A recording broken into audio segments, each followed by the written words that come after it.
All right, good afternoon. I'm Bob Worsnack. I'm the president of the Hopewell Valley Historical Society and a trustee of the Hopewell Museum and a commissioner on the Hopewell Township Historic Preservation Commission.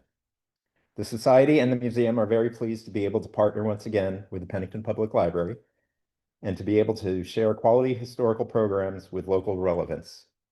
We hope you find our programs interesting and we invite you to join as a member of the Society so that you can enjoy our award-winning newsletter as well as other benefits that you can enjoy as a member.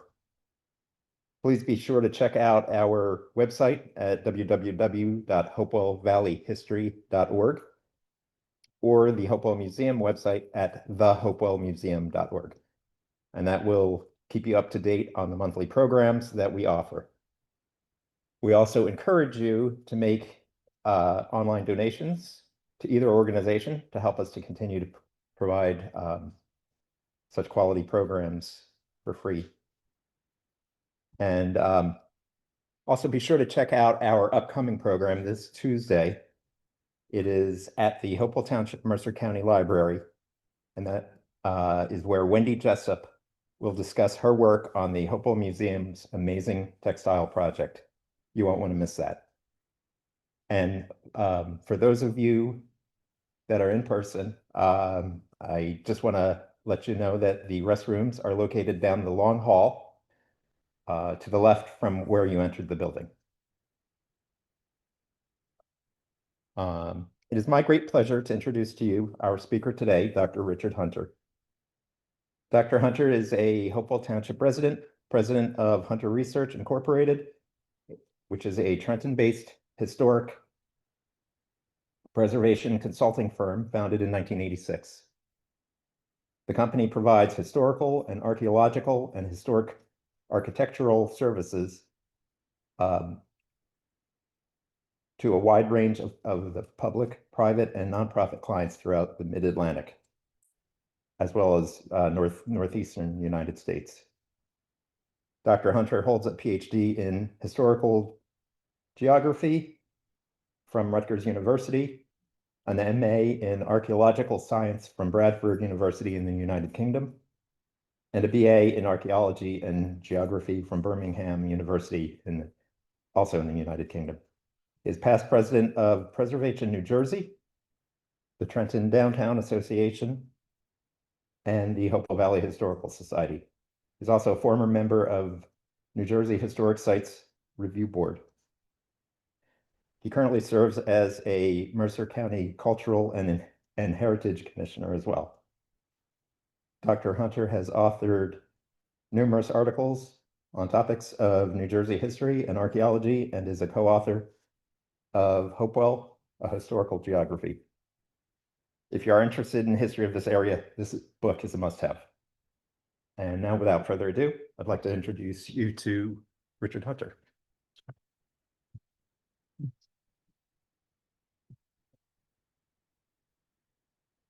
Thank you, Bob. So the last time I was here, Kim was reminding me, was 6 years ago. I was talking about Honey Hollow. Honey Hollow, if those of you who don't know, is this little dent on the top of Baldpate Mountain along Pleasant Valley Road at the eastern end of the mountain. So this time I'm going to talk to you about a slightly different topic. This is a gigantic cavity at the other western end of the mountain, where it drops down steeply to the Delaware River. So what could possibly be of historical interest at the site of a quarry that's now pretty much filled with water? We're going to find out. I think you'd be quite surprised about the history of this location. I hope you'll agree with me when we're through. So this talk actually is an outgrowth of a study that my consulting firm, Hunter Research, completed for Mercer County just over a year ago, what's known as a cultural resource survey. That's a type of study that's often performed in the early planning stages of development projects. In this instance, plans that the county is currently considering for converting the Moore Station Quarry into a county park. Cultural resource surveys are typically done to determine if there are important historic, architectural, or archaeological resources on a property that is to be developed, and if there are, how development might affect them, and what to do about that. This type of work is one of the activities that's enabled me to make a living in the world of historic preservation over the past 35 to 40 years. So the quarry was a challenge for a cultural resource study. As this project unfolded, I kept wishing I was a geologist or a mining engineer or a real historian with a specialty in colonial history, or an economic historian with a specialty in extractive industries, or a social historian with a specialty in early 20th century European, especially Italian, emigration into this country. I'm afraid I'm none of these. I just happen to be a rather run-of-the-mill archaeologist and geographer and local historian who happens to live 3 or 4 miles away from the quarry, and someone whose curiosity about his surroundings is easily piqued. So I have a talk here. I have about 50 to 60 PowerPoint images I'm going to blunder through, and I'm going to concentrate mostly on 2 families, the Coxes and the Moores, and the quarry business, the Delaware River Quarry and Construction Company. We'll go off on a few tangents. There's a bridge over the Delaware. You probably never knew it existed. I certainly didn't. We'll go visit that. And there'll be a detour or two to Trenton. All good Hopewellians need to develop a fondness for Trenton, as I confess I have over the years. So I make no apology for the number of maps I'm going to inflict on you. That's the geographer in me, nor for the illegible newspaper clippings and documents. But I'll leaven these with a few old photos. And for the most part, I'm just going to speak to the images that are here on the screen. I'll try and work the pointer if I can figure that out. All right, so first image. This is the view upriver towards Bell Mountain and the County Correctional Center. You would never actually know that this quarry is here. For the most part, it's screened from Route 29. You drive by, there's a large berm, you just simply don't see it. You can catch a little glimpse of it on Pleasant Valley Road if you're going by the substation there. I put a question mark at the end of the title, which actually wasn't on the flyer that went out. There is a reason for this, and we'll come back to that at the end of the talk. I should also start here by acknowledging county government, specifically the Park Commission and the Planning Department. Particularly in the Park Commission, somebody who's no longer there these days, Anthony Kukey, who's moved on. He was particularly interested and helpful in doing the cultural resource study that we did. Right. So this is another view looking the other direction down the river from the top of Baldpate, where the county convention center is at the moment, conference center. On a clear day, you can actually see Philadelphia, downtown Philadelphia, but we'll settle for Washington Crossing Bridge here that you can see in this picture. Baldpate, I have one of those. The name, the origin, I've never actually seen a formal explanation for the name Baldpate. It doesn't actually appear on the old maps. Most cases, the mountain shows up as Smith's Mountain. My belief is, and if anybody has any better suggestions, is that it probably dates from the late 19th century, early 20th century, after the top of the mountain had been clear cut for timber, and you would look at it from afar and it would look like a bald head, like a monk's head or something like that. All right, next one, here we go. Here's a vertical view in 2021. Outlined in red is the county property. And the dotted orange line outline is the rim of the quarry. The bottom there, you'll see Route 29, the DNR feeder canal and the Delaware River. So there's a little strip of the quarry site that the county owns that actually falls within the Delaware and Raritan Canal Historic District, which has implications, regulatory implications for the development of the site. Would involve the Delaware and Raritan Canal Commission and various other agencies. I like to include a LiDAR image in talks these days if I can. This is what's called a LiDAR-derived hillshade view, and they bring out the relief really well. You can really see the quarry there nicely. Also brings out the topography, the mountains and creeks. And you can see towards the upper left there's a smaller quarry, which is the county workhouse quarry, which we'll bump into once in a while during the talk here. It's a much smaller quarry. It wasn't at the time when it first started and was competing with the earlier version of Moore's Station.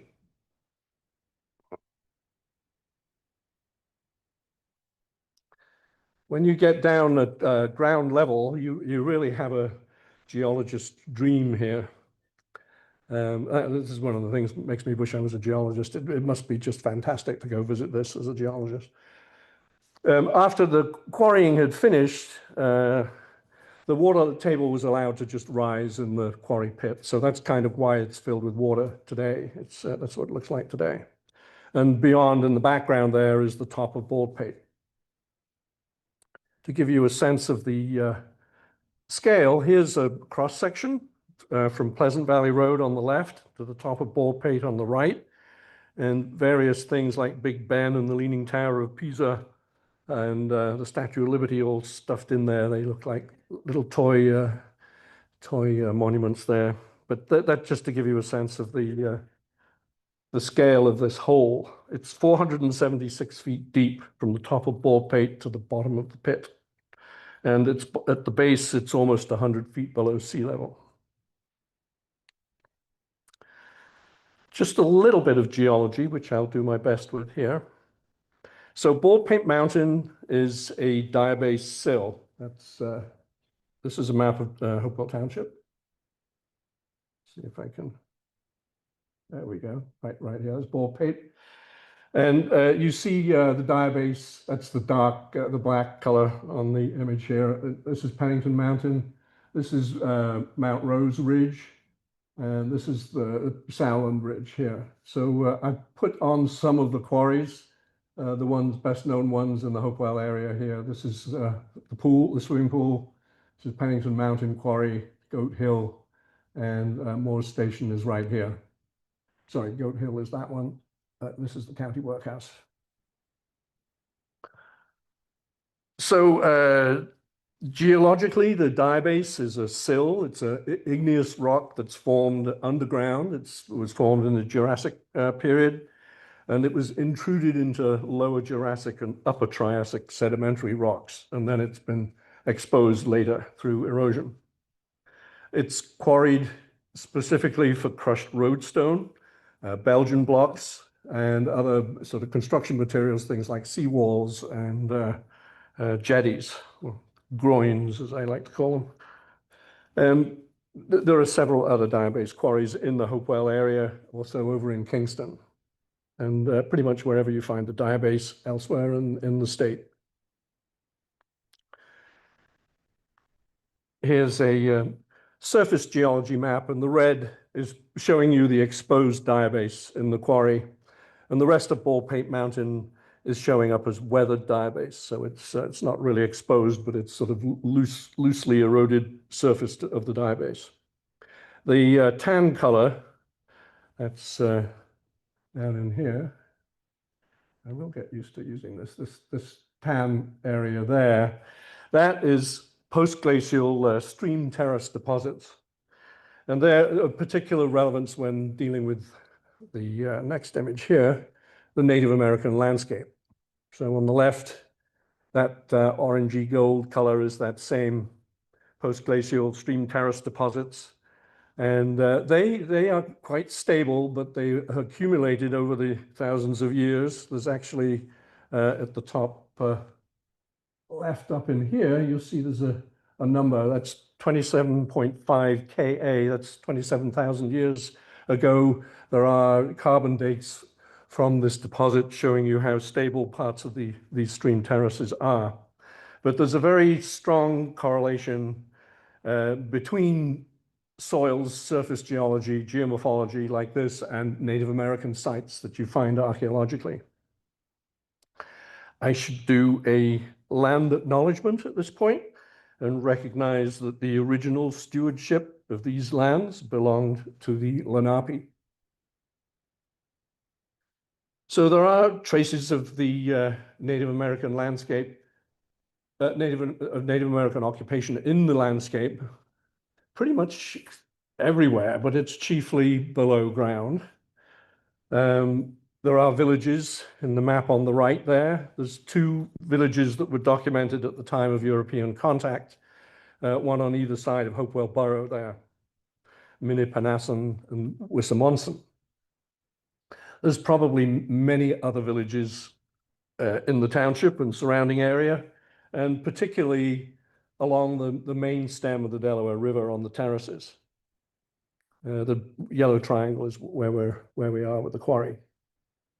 I've not shown the trails on this map, but many of the trails follow what are established roads today. Route 31, a large part of that follows an Indian trail, 654, 579. There are sections of these roads that are pretty certainly Indian trails. And the riverbanks, particularly of the Delaware, Stony Brook, Jacobs Creek, they're all produce archaeological evidence of Native American occupation.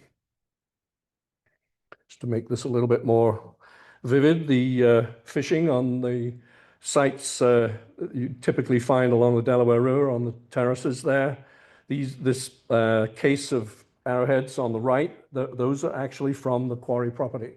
They were collected, I think, in the 60s, 1960s, by a local collector.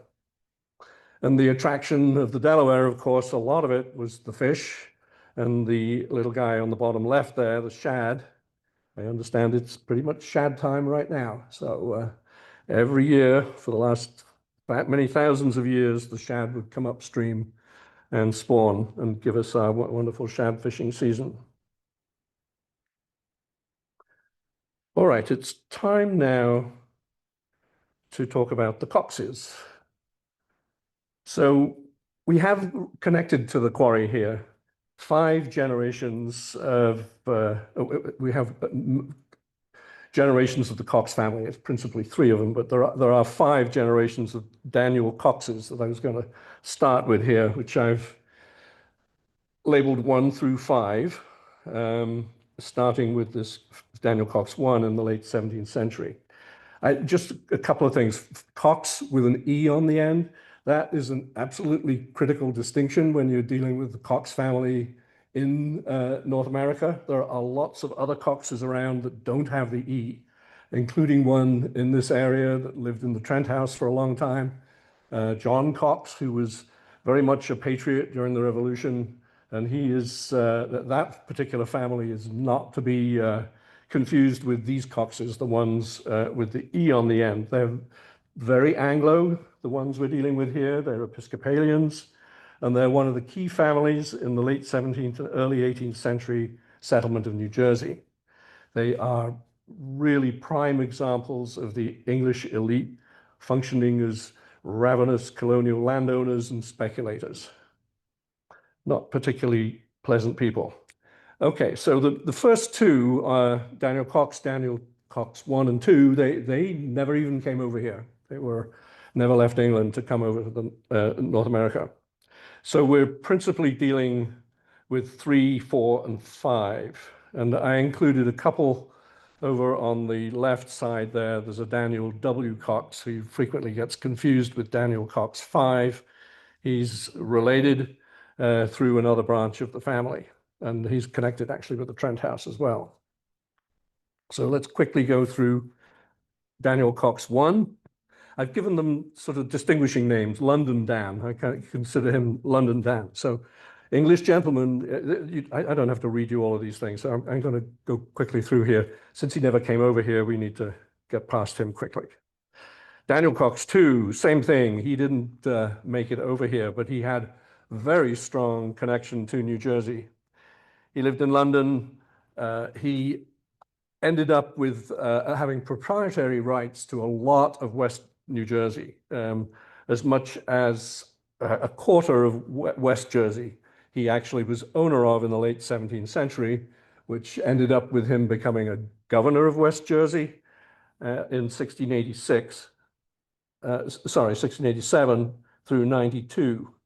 And he was like the leading land speculator of the time in this part of the world in many ways. And he acquired a lot of other property in North America, including this enormous expanse of land called Carolina, which is pretty much all of Georgia, Alabama, Tennessee. It sort of went the whole way over to the Mississippi. I'll show you a map in a moment. So he, let's have a look at the next one here. He had his son, Daniel Coxe III, who he pretty much passed on his properties to this son. And he was the first one to actually come over here and try and manage and sell off and generally take advantage of all these land grants that his father had.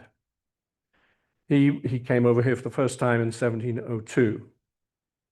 And you can see with my little bullet points various things that he got up to. So go to the next one here. So here's a map and an advertisement for Carolina, which the Coxes maintained ownership of, or had this claim on well into the mid-18th century. Eventually, the Coxes like swapped this land claim for a large part of upstate New York in the 1760s, I believe that was. But they owned, as I mentioned, up to a quarter of West Jersey in like the 1680s and 1690s. And this is a map from 1706, which shows the Coxe holdings sort of somewhat after they had peaked. And they were still in the control of Daniel III in the late 1690s, who began selling off tracts. But this map, actually, if you get a good view of it, the Coxes own a very good piece of Cape May, which I'm trying to, north is to the right. So Cape May is down in here. And there's a big part of Cape May where they had involvement in the whaling industry, and they had a big estate down there. There's a lot of Coxe properties back in Burlington County in this area here. You'll find their name. And then the inset is what's on the right here. And I've switched the axis 90 degrees, so it's a little bit more intelligible. So things to notice on here are the zigzag line of Hopewell Township. And that is the northern edge of what's referred to as the Hopewell Tract, which was 30,000 acres of all of Hopewell Township, most of Ewing, and those portions of Trenton north of the Assunpink. And that's pretty much what you're looking at a map of right there. So the Quarry area is right up here in the northwest corner of the Hopewell Tract. And this is Dr. Daniel Coxe's land. There's a few other people who own land like Hutchinson here, but the greater part of this is still in Coxe ownership in 1706.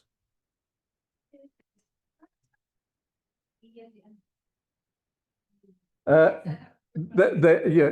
you caught me. No, you will. It's not really a typo, but I mean they were using the spelling interchangeably throughout history. But I think at this particular point, the time we live in, the distinction between the Coxe with the E and not with the E is pretty well set, I think. So it's good catch, like that.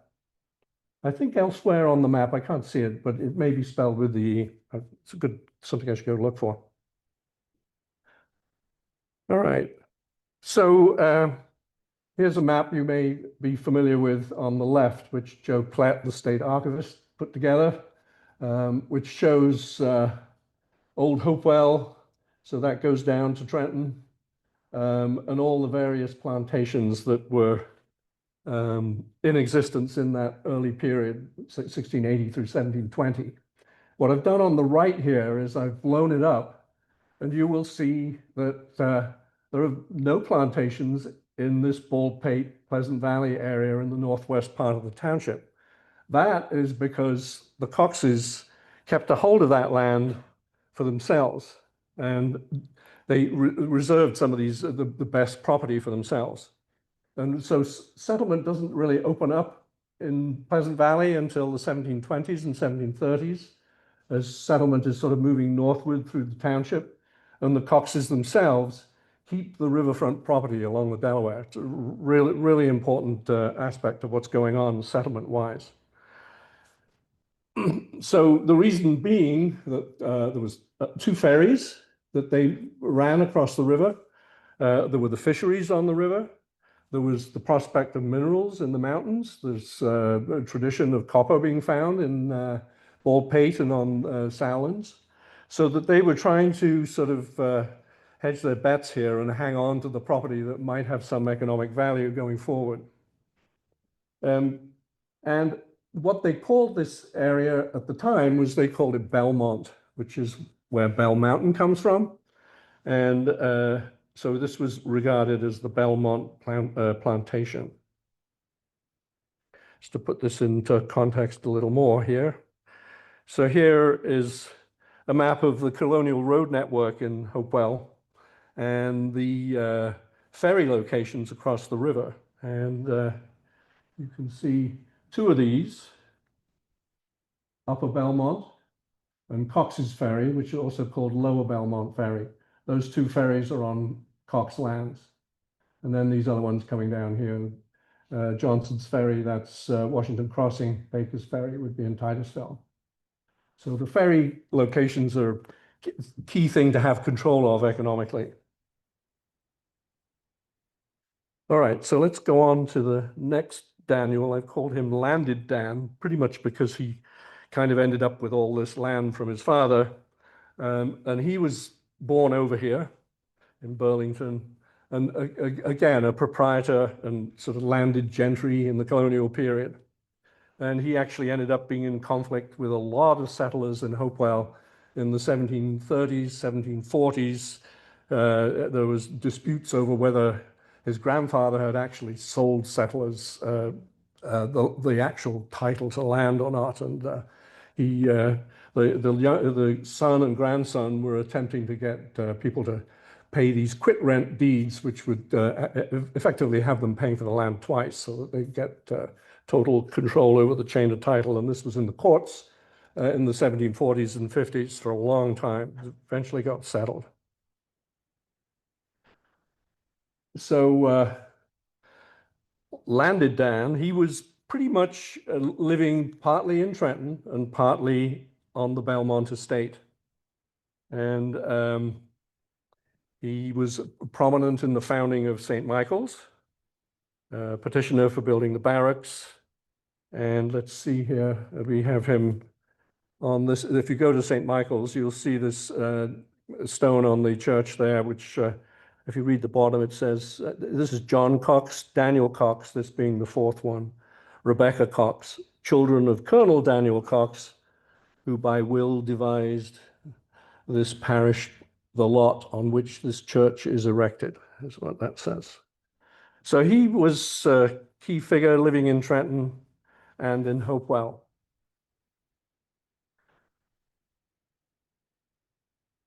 So the family fortunes are probably on the decline at this point. They start to split off and continue to sell off property. And one of the things they do is split Bellmont in two. And here is an ad from 1760 where it's still one plantation at this point of 1,320 acres. So Upper and Lower Bellmont are still together. And I've highlighted the mansion house because this building survives for quite some time, and its location is actually on the Quarry property.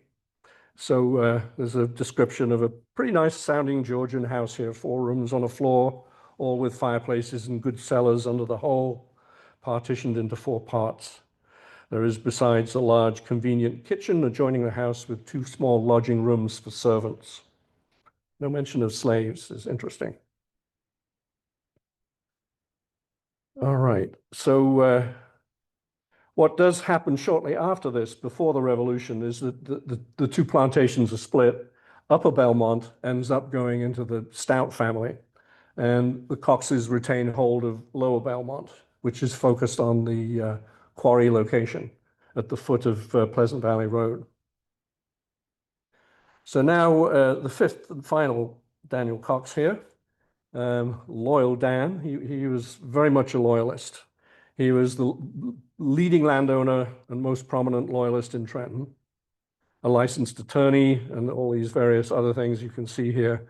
And he actually left Trenton just before the Battle of Trenton for Philadelphia, escaped basically, and forfeits all of his New Jersey properties during the course of the war. He ends up in New York for the most part during the war. He raises the West Jersey Volunteers who fought on the Crown side of the Crown, and he eventually goes back to England at the end of the war. But he's still has the Lower Bellmont estate at the outbreak of the war. And he is subjected to an inquisition, at which he is found to be very much not of the patriot cause. And you can read the little transcription there on the left. So this is in 1778. He would have been probably either in Philadelphia or on his way to New York at that point. He's probably in New York, I think. This is after the Battle of Monmouth, so he would have been in New York. Just to give you a sense of where they lived in Trenton, that was on West State Street, which is, I can, right in here, is pretty much right there, was where the Coxe in-town mansion was, just down the street from my office. And here, I think you'd be surprised to see this. This is a map of 1804. Here's the building location. There's actually underneath that smudge, there's a picture of a house. And this is the Coxes selling off property in Trenton after the war. And the building down here, buried inside this large building, is a 18th century house that was the Coxe family house in Trenton. It's after the war, it became the governor's mansion briefly. So it's I think it's actually marked, if not on that map, on some early 19th century maps as the governor's mansion. So there's not a lot of to work with in the way of maps and imagery from the time to tell you anything much about Lower Bellmont. And here is Cox's Ferry. This sort of U-shaped thing is the symbol they use for ferries. There's another one up there. And so this is Pleasant Valley Road coming down to the river off of the old river road. It's not a very accurate map. The roads do not make an awful lot of sense when you try and compare them with the present day. So that's one Hessian map from the time of the war. And here's another British map a year later. And they're showing pretty much the same thing. Here's Cox's Ferry, and here's Pleasant Valley Road coming down along Smith's Creek. That's Moore's Creek today. And here's the old river road. This is 579 here. Actually goes up over onto Pleasant Valley Road here.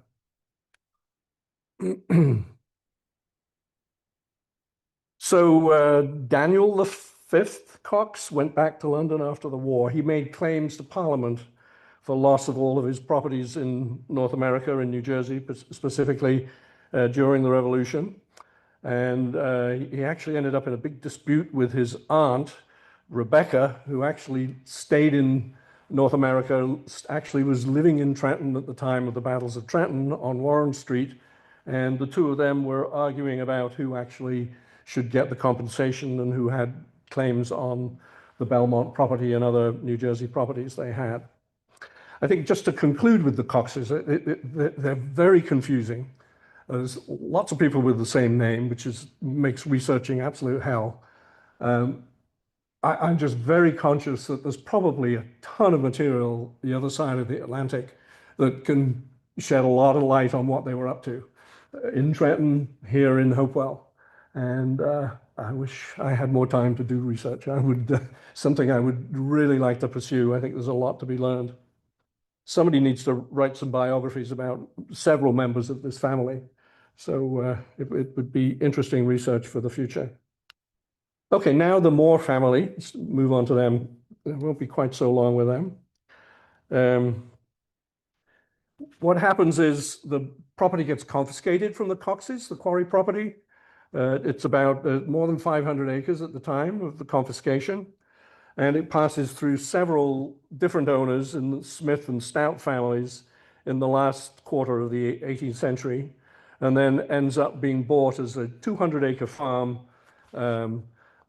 by Stephen Moore. So what's on the left here is the sale of the confiscated property in 1779. And on the right, I've just summarized the people who are it's changing hands between. And here in 1800, the purple outline, which corresponds really well with the quarry, is the 200-acre farm that Stephen Moore buys that is the core of Lower Bellmont Estate. And the yellow dash circle is roughly where the house site is. So it's kind of on the edge of the quarry. And we'll follow that through to the present day, that location. So there's 4 generations of Moores at Lower Bellmont Farm and what later becomes Moore's Station, also sometimes just called Moore. And we don't know an awful lot about these various Moores. The 3 Stephens that you see here, Stephen B. Jr., there's very little that you can come up with beyond the fact that they were farmers. They showed up in the census as farmers, and a few other odd tidbits of information that you have there. The person we know most about is Amos Moore. He is a pretty interesting guy. Sorry about the large O in Hopewell there. I missed that one. Okay. So he was a businessman, politician, farmer, and he ends up owning the Lambertville house on Bridge Street in Lambertville. And they become a sort of Lambertville-based family for the most part. That last bullet point there, arrested during the Stonehackers War. He was, because he had a fishery there on the river, there was a big to-do in the 1850s connected with the Trenton Iron Company, which is where the baseball stadium is in Trenton there. Cooper and Hewitt, who ran the Trenton Iron Company, wanted to build a dam at Scudder's Falls, right where the big bridge is today. And various people upstream of Trenton did not want them to do that because it would interfere with the fishing, and particularly the seasonal move upstream in the spring of the anadromous fish like shad. And this actually ended up turning into an actual armed conflict in 1852. And Amos Moore, not on the side of Cooper and Hewitt, ended up getting arrested. It's interesting. He was obviously fairly active politically, this guy. And he was based here at the farm in the quarry until he moved into Lambertville. The Moores were around then at the time of the canal and the railroads. And in fact, they sell a piece of their property right along Route 29, where the feeder canal is, for the canal to be built in the early 1830s. And likewise with the the Belvedere Delaware Railroad, which runs alongside the canal. And this map just shows you the key railroads that pass through Hopewell. So you've got both the canal and the feeder canal and the Baldell going up the Delaware Valley here through this spot here. These are the train stations, that being Moore's Station.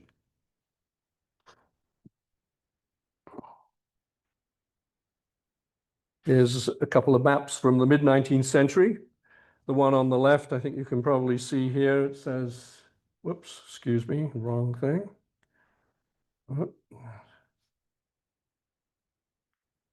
Amos Moore Bridge. That's the bridge over the canal. That's so you could get to the fishery. And so that's 1849. Over here, we've got S.B. Moore, Stephen B. Moore. It's now being called Moore's Railroad Station.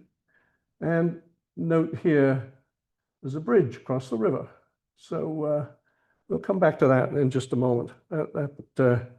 I did not pick up on this for a long time, that that bridge was there.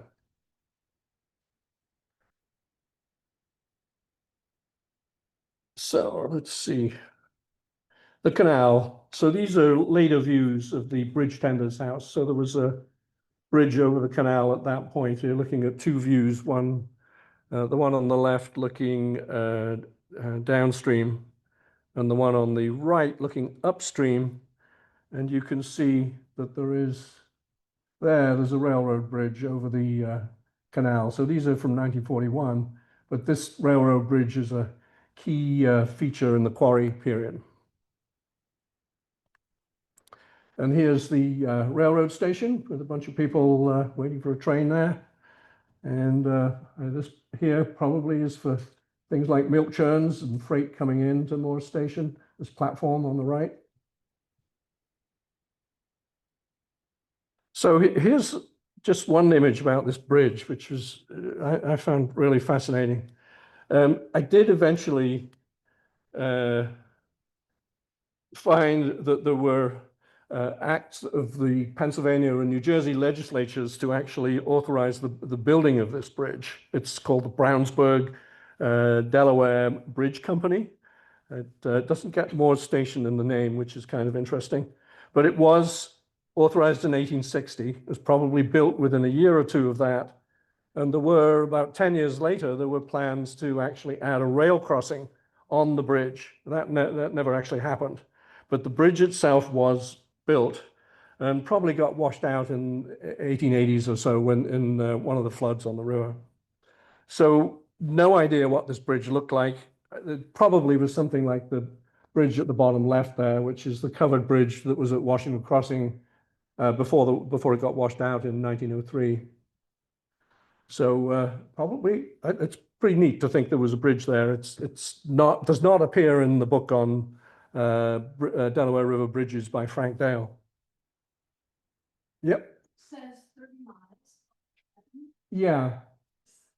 Yeah, that was, they were looking at several locations to put this rail bridge on, and as far upstream as 30 miles. I mean, obviously we're not 30 miles, we're like, I don't know, 15 or so where we are. So they were looking at various places where this particular railroad, I forget the name of it, that they wanted to have crossing the Delaware. So, okay, now it's quarry time. So this is where things get pretty crazy. All right, the Delaware River Quarry and Construction Company, 1893 to 1935.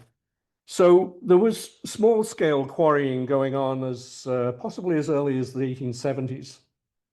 Geologists certainly were aware of outcrops of diabase and its possible uses for road surface materials and building berms and jetties and things. The Moores themselves were aware by around 1890 of the economic possibilities of quarrying on their property. And Mercer County began their workhouse quarry in 1892, 1893. So this company is an interesting company. It surfs the wave of the early automobile and road improvement era from the 1890s through into the Depression era. And the company had contracts with counties and municipalities all throughout the region. In the first decade of the 20th century, they branched out into asphalt manufacture as road surfaces began to get improved. The company had multiple quarry and asphalt plant locations.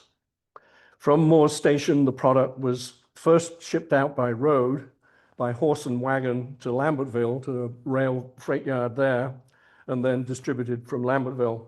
And then once they get this rail spur put in, which happens in 1898, they could get rail service right into the quarry.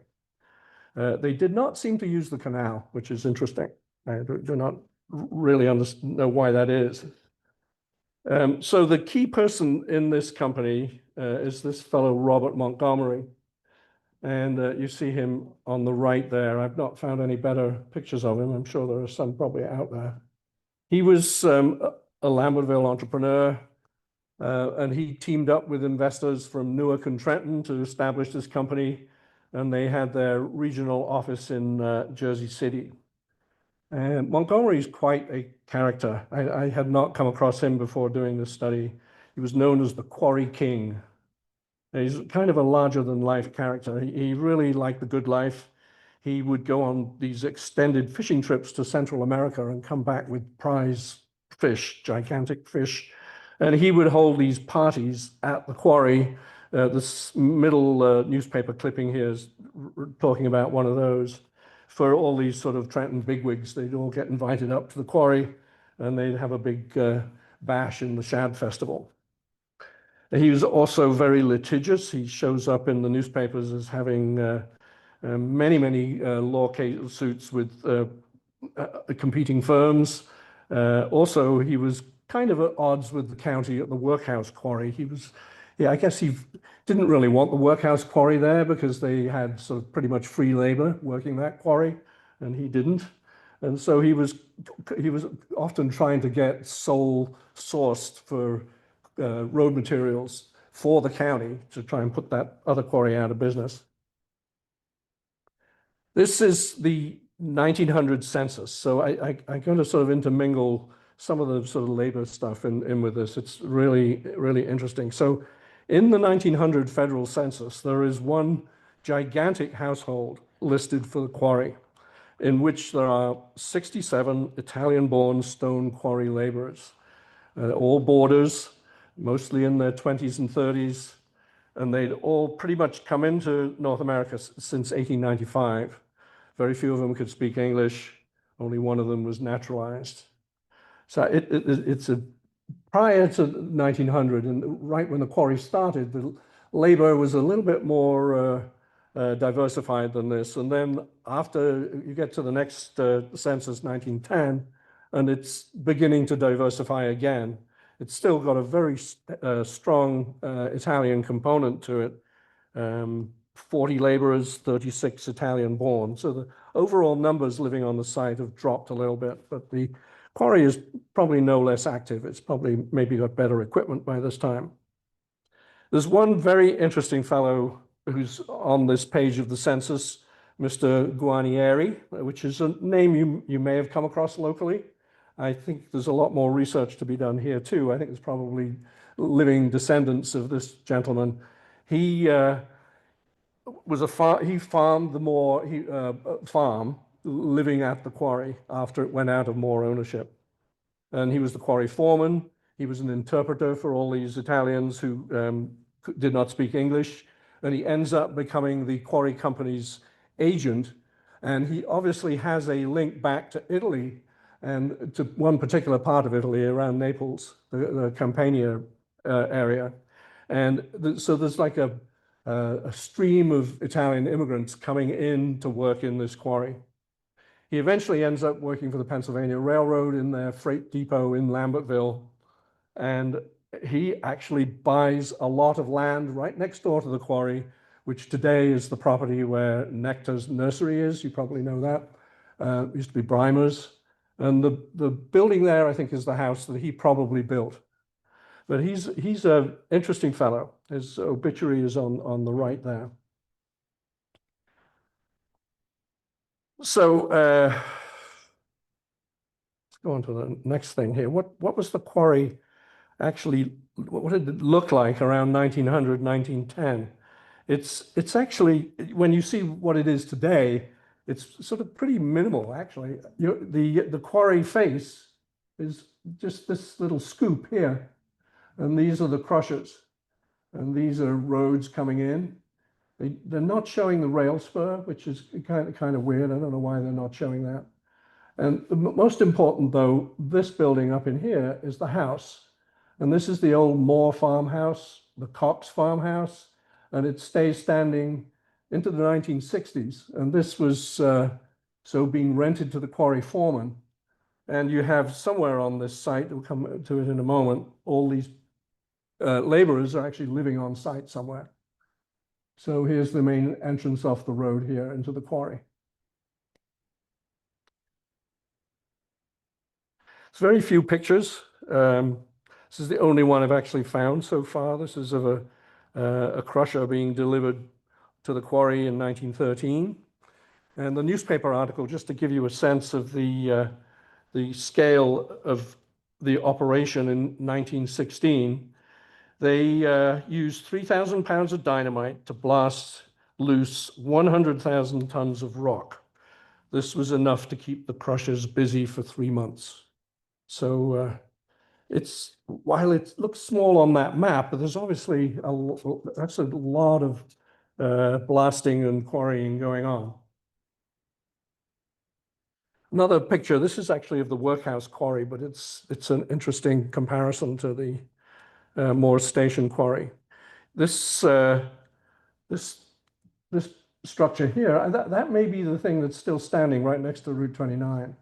And this is a basin coming off of the canal, perpendicular to the canal, where they're loading crushed rock onto barges. So backbreaking work, wheelbarrows, dumping stuff into barges. That's the kind of thing that was going on.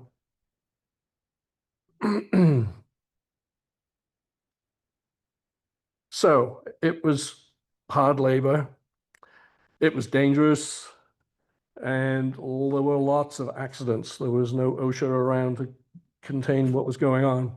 These are just as many newspaper articles of just horrible things happening, people breaking legs, people having their skulls fractured, somebody being killed by a steam shovel.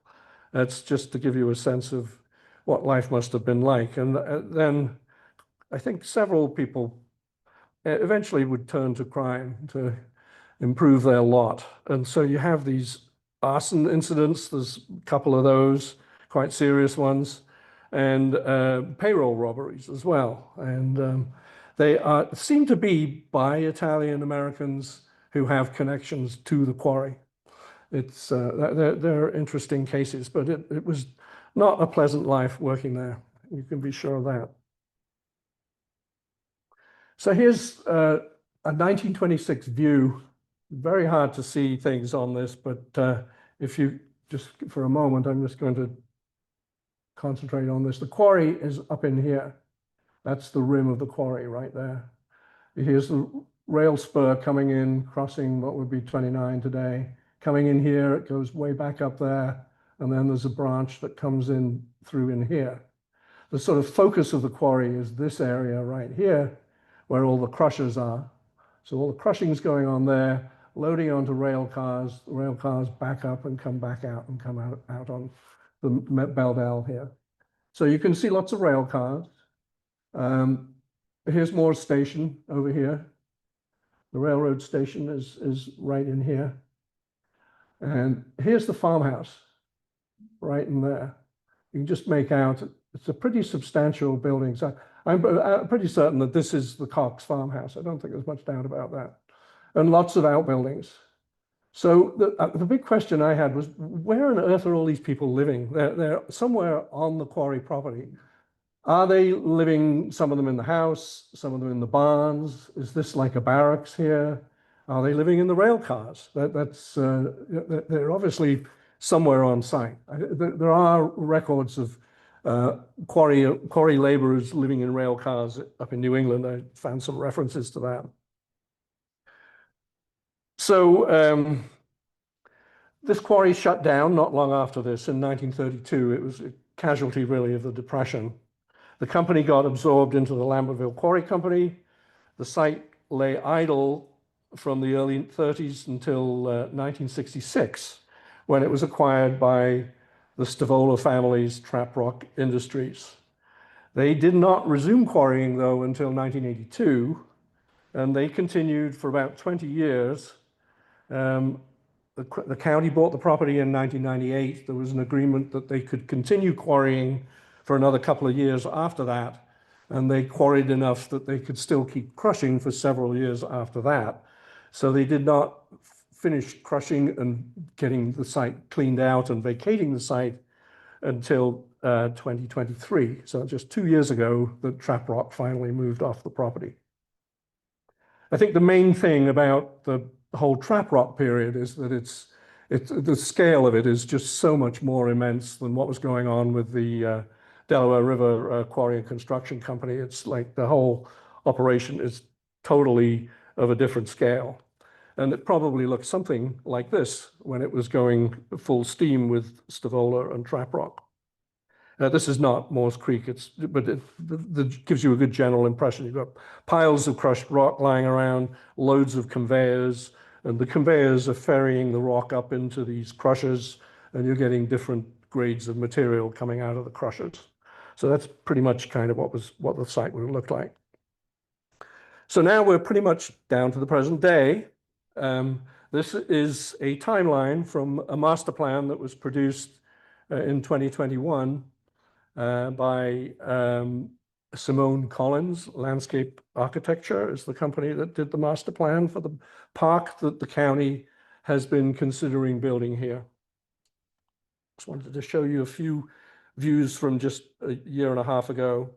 You're looking across the quarry towards that little knob of a hill there. That's the focus of the original quarrying operation of the Delaware River Quarry and Construction Company. It's also one of the only locations on the site where that's actually the original hillside, all that's left of it.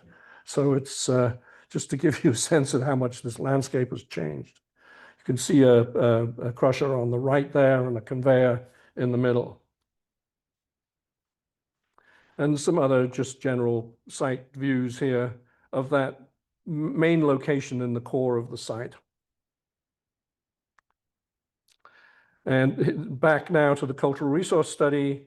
And the end product of our study was that you have these locations, 3 dashed yellow circles there, showing where the historic features on the site are. That's Moores Station at the bottom, the quarrying operation focus to the right, and the farmhouse, Lower Bellmont, Moore Farm focus to the left there. So those are the 3 areas on the site where, at this point, you're talking archaeology. There may be some archaeology left.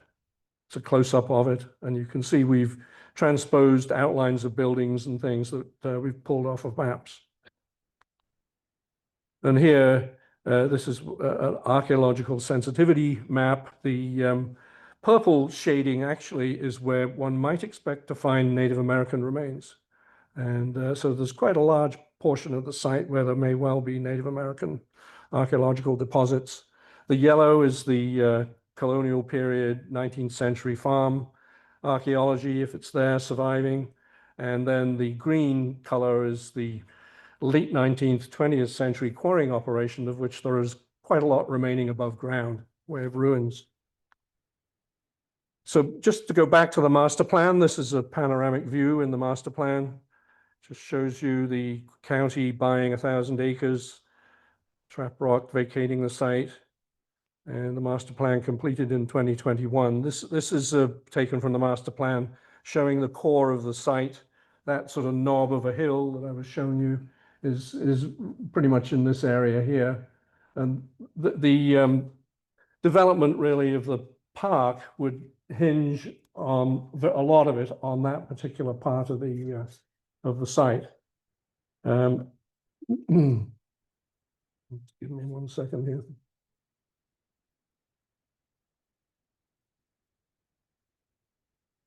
So the county developed this plan under the Hughes administration.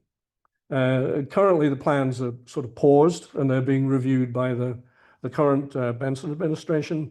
It's not entirely clear where this is headed at this point. I don't know, but the master plan calls for the park to be focused primarily on passive recreation, restoring habitat where they can, reclaiming land, hiking, birding, camping, with a particular emphasis on views and overlooks. And that's kind of what this image here is showing.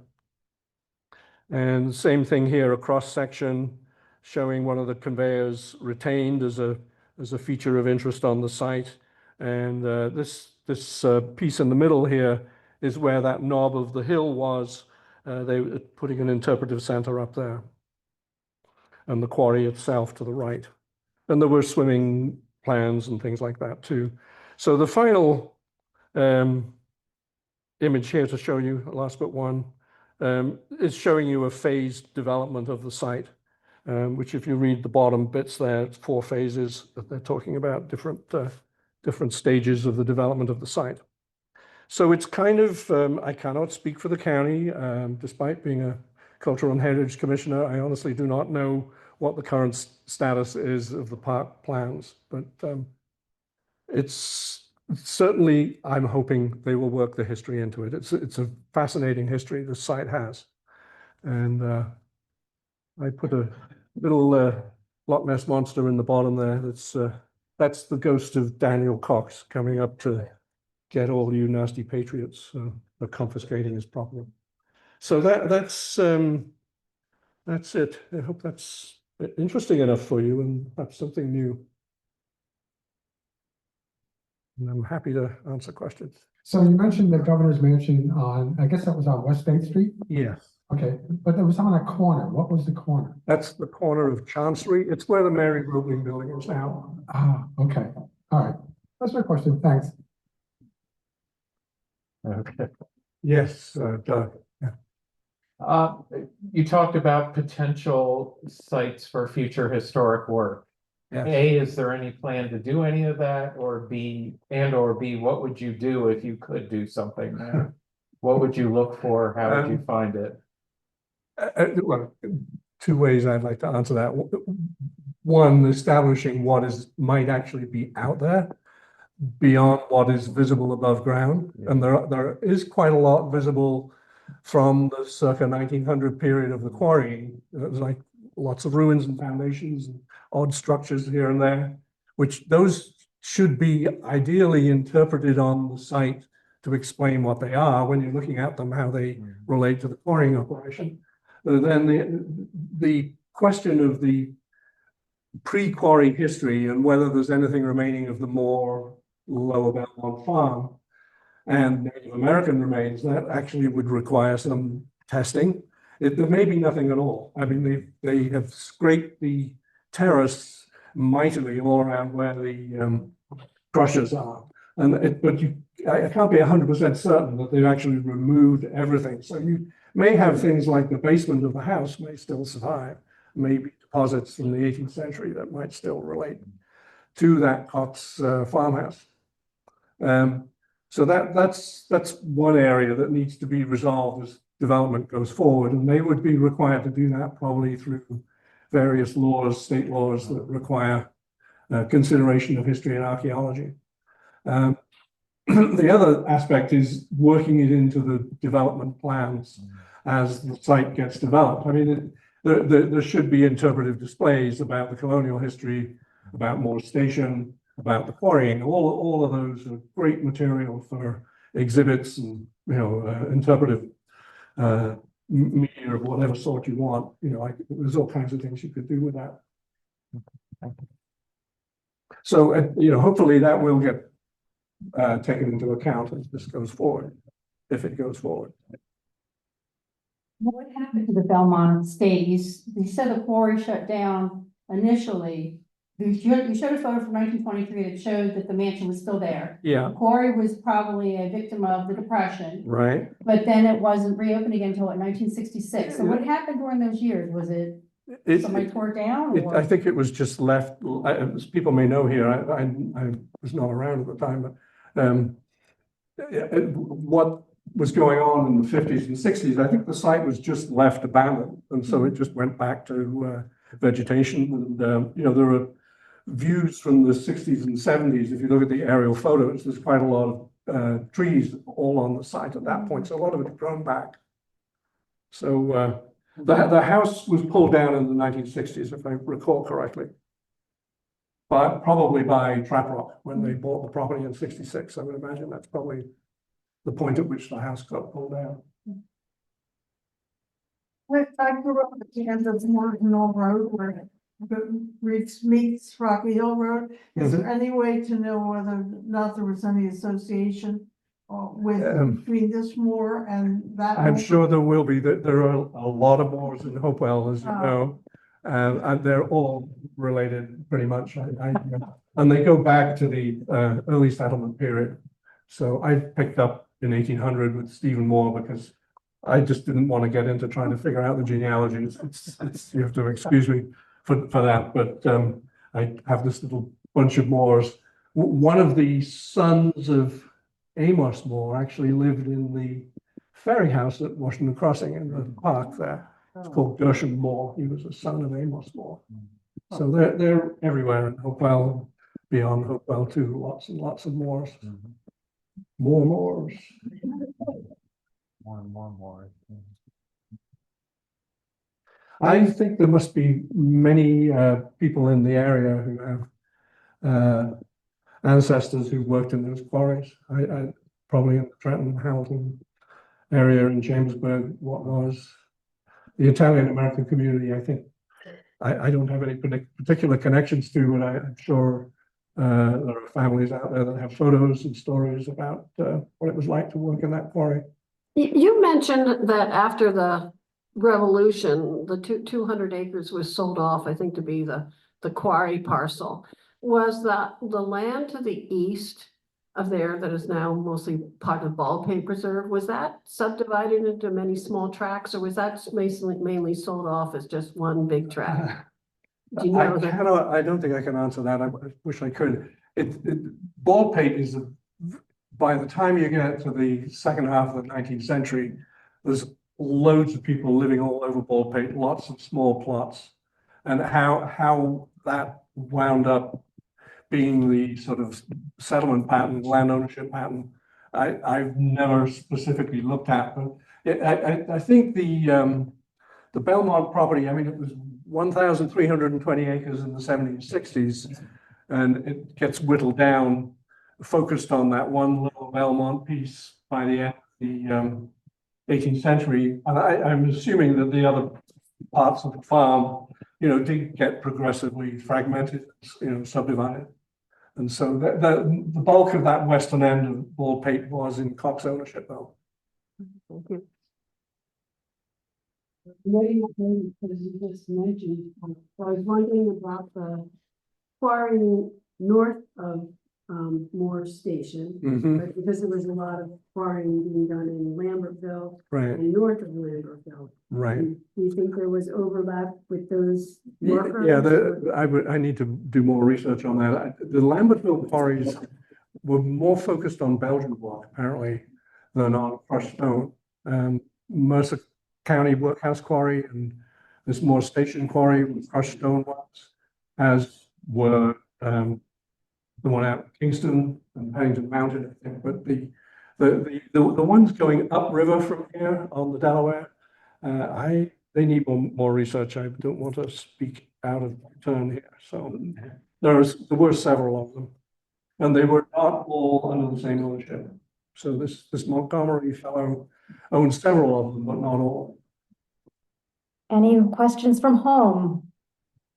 I don't see any questions from home right now, but I think many of you know where to find Richard. If you have any further questions, or you can email me and I'll pass it along to Richard. Thank you.